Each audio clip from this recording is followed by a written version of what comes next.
Hi, Kevin Coop here, and this is FaceTime with the Content Guy. One of my favorite reads is Fast Company magazine, which I think it does a really good job at keeping its eyes forward, looking around at what's new, what's next, what's necessary.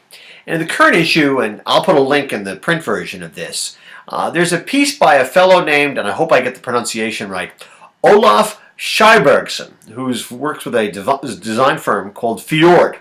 And he's making some predictions about trends that he thinks are going to be important in the coming year or so.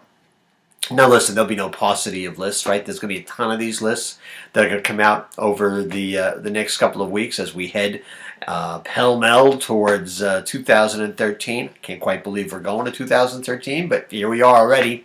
But I thought this was kind of interesting, so I wanted to share some of it with you. One of his notions is that sort of people are developing their own personal ecosystem. And what that sort of means is that, people have all these gizmos and gadgets, and it ranges from, say, the iPhone and tablet computers to things like the Nike Plus Fuel Band, which sort of keeps track of how much energy you're expending and things like that. And his notion is, all this stuff is being integrated into people's lives. And this is really important because it's giving them a tremendous amount of information about what they're doing, how they're doing it. And they're no longer just sort of, they're just not adjunct to their lives. They're really part of their lives. And that's really important. And the notion is that the marketers that figure out how to be part of this, this personal ecosystem are going to be the winners. Now, I'm not sure this is all going to happen in 2013. It's a little Star Trek for me at this point, but experience shows that we get there a lot faster generally than we think we're going to get there. At the same time, he also argues that simplicity is going to win.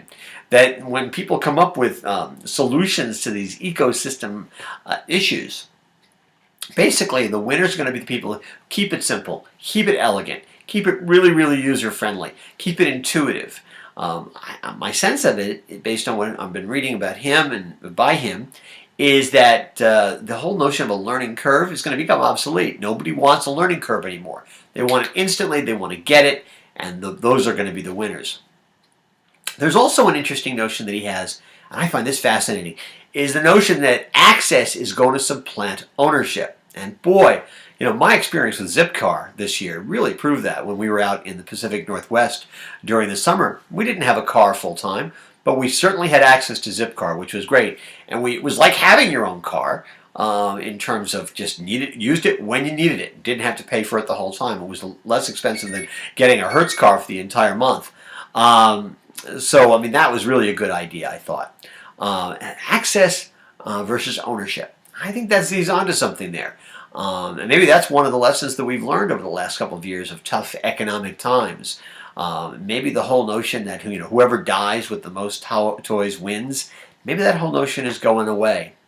And finally, there's the notion that he explores called I belong to me. And what that basically means is, listen, you can have my data, you can have my information, you can track me. Just make sure that when you use that information, you're using it in a way that is relevant to what I want and what I need in my life. Don't abuse the privilege. It's a privilege to have my information. I'll work with you, but I belong to me, not to you. And as long as you respect those boundaries, it's going to be a good relationship, and it may even be a more intimate relationship than marketers traditionally have with shoppers. But the minute you cross the line, you may get cut off, or at least create a lot of problems for yourselves.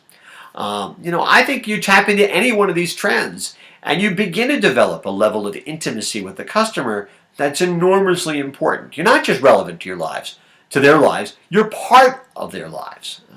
And that's not just a semantic difference. That's a real difference. And it can be an enormous differential advantage to the marketer that does it right. Anyway, that's what is on my mind this Thursday morning. And as always, I want to hear what's on your mind.